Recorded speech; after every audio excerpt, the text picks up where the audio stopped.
السلام علیکم ورحمۃ اللہ وبرکاتہ۔ اعوذ باللہ من الشیطان الرجیم، بسم اللہ الرحمن الرحیم۔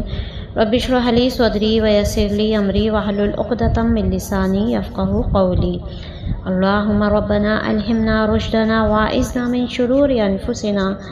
اللہم ارنا الحق حقا وارزقنا اتباعہ وارنا الباطل باطلا وارزقنا اجتنابہ، آمین یا رب العالمین۔ آج کا درس ہے ہمارا سورہ بقرہ آیت نمبر 26 اور 27۔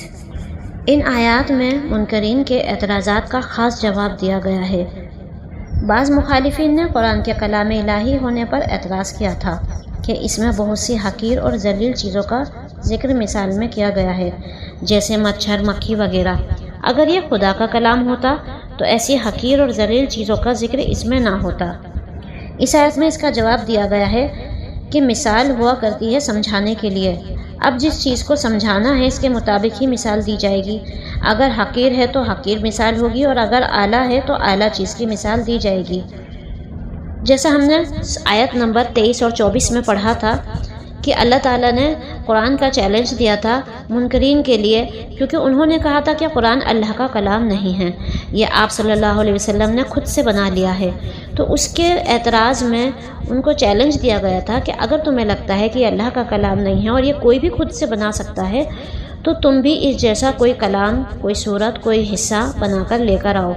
تم خود اکیلے مت بنانا، بلکہ اپنے سارے دوستوں کو، اپنے ان بتوں کو، سب کو شامل کر لینا سوائے اللہ کو چھوڑ کر۔ تو ان سے جب یہ سب نہیں ہو سکا تو انہوں نے اس قرآن کے چیلنج کو پورا نہ کر پانے کی وجہ سے اس میں اعتراض اٹھانے شروع کر دیے، یعنی اب اس میں کمیاں ڈھونڈنی شروع کر دی کہ اگر یہ واقعی اللہ کا کلام ہے تو پھر اس کلام میں بڑی مثالیں کیوں نہیں ہیں؟ چونکہ اللہ کی ذات تو بڑی ہے، اللہ سب سے بڑا ہے، تو اللہ کا کلام بھی بڑا ہے، تو اس کلام میں مثالیں اتنی چھوٹی چھوٹی کیوں دی گئی ہیں؟ تو بتایا گیا ہے کہ جیسی چیز ہوگی ایسی ہی مثال دی جائے گی۔ چھوٹی چیز ہے تو چھوٹی مثال، اور اگر بڑی چیز ہے تو بڑی مثال دی جائے گی۔ ان اللہ لا یستحیی، بے شک اللہ تعالیٰ نہیں شرماتا۔ یستحیی کا روٹ ہے یا لفظ بنتا ہے حیا۔ حیا کا میننگ ہوتا ہے شرم آنا۔ تو یہاں پر فرمایا اللہ تعالیٰ بالکل نہیں شرماتا کس بات سے؟ ان یضرب مثلا ما بعودۃ، کہ وہ بیان کرے کوئی مثال چاہے وہ مچھر ہی کی کیوں نہ ہو، فما فوقہا، یا اس سے بھی کوئی چھوٹی چیز ہو۔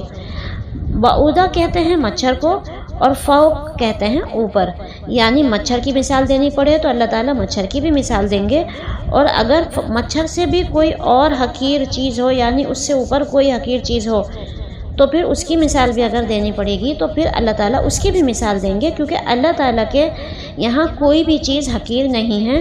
لیکن ہاں، ہم نے اپنے حساب سے، یعنی بندوں نے اپنے حساب سے اس کو حقیر اور اعلیٰ بنا لیا ہے۔ تو اللہ تعالیٰ فرماتے ہیں کہ جیسی چیز ہوگی ایسا ہی اس کی مثال ہوگی۔ تو اللہ تعالیٰ مچھر کی مثال دے کر سمجھانا چاہتے ہیں کہ دیکھو، مچھر کی مثال ہو یا اس جیسی کوئی اور یا اس سے بھی چھوٹی کوئی اور چیز ہوگی تو اس کی مثال دینے میں اللہ کو کوئی شرم نہیں آتی۔ اب دیکھنے کی بات یہ ہے کہ اللہ تعالیٰ نے مچھر اور مکھی کی مثالیں کس کس جگہ دی ہیں۔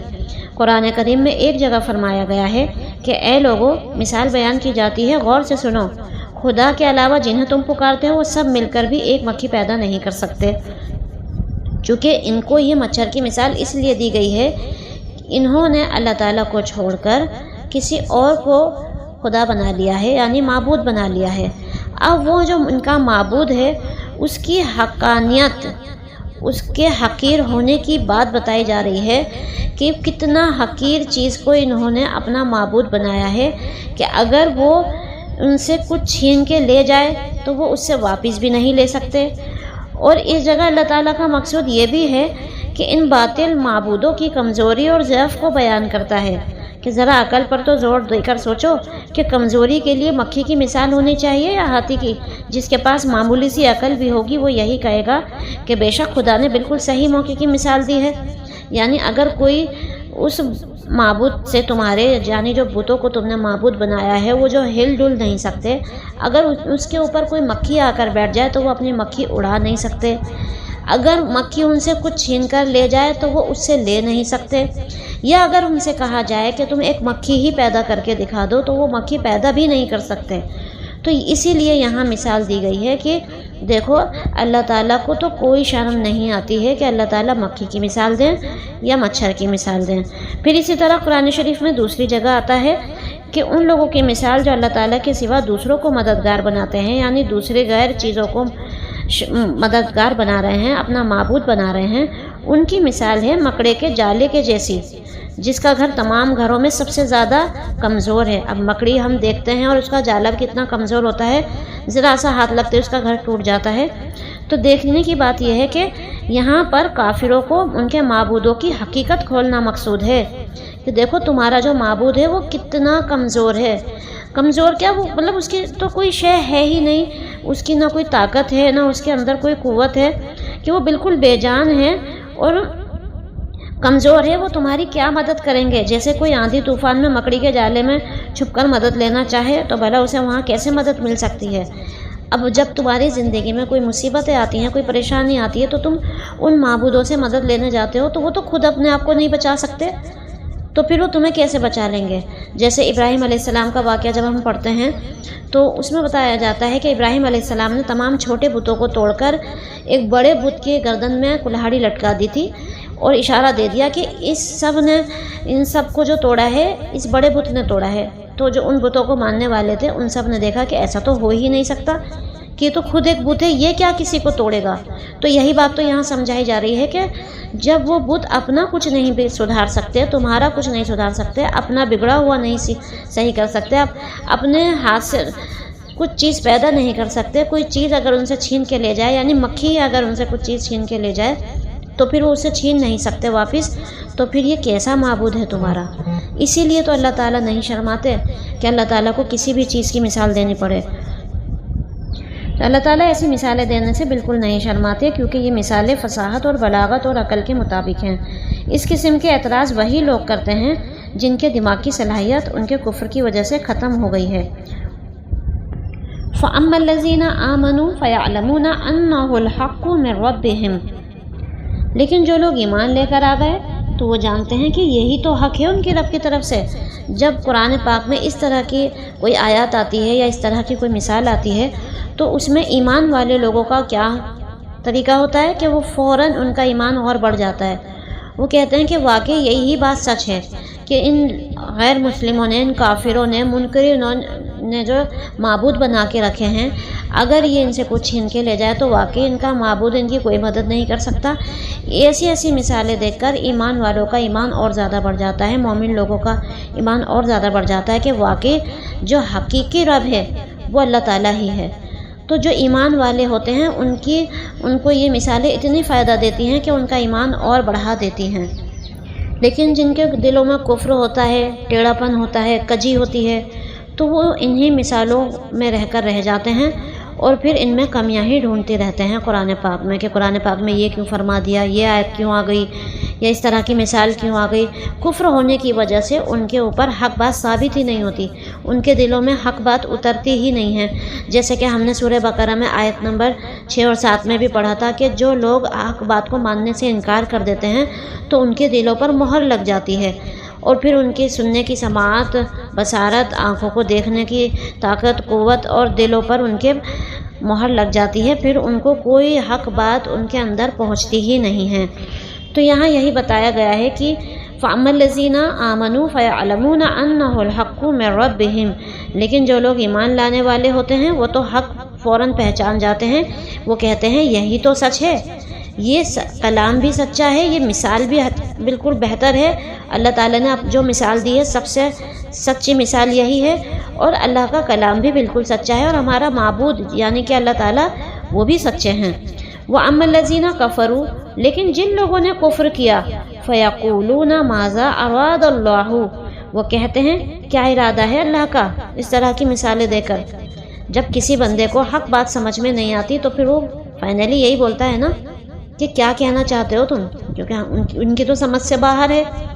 ایسے ہی ان کافروں کا الفاظ ہیں کہ وہ کہتے ہیں اللہ تعالیٰ کا ارادہ کیا ہے یہ مثالیں دے کر، چونکہ وہ اپنے معبود کی حقیر ہونے کو نہیں سمجھ پا رہے ہیں کہ ان کا معبود کتنا حقیر ہے، کتنا بے جان ہے، کتنی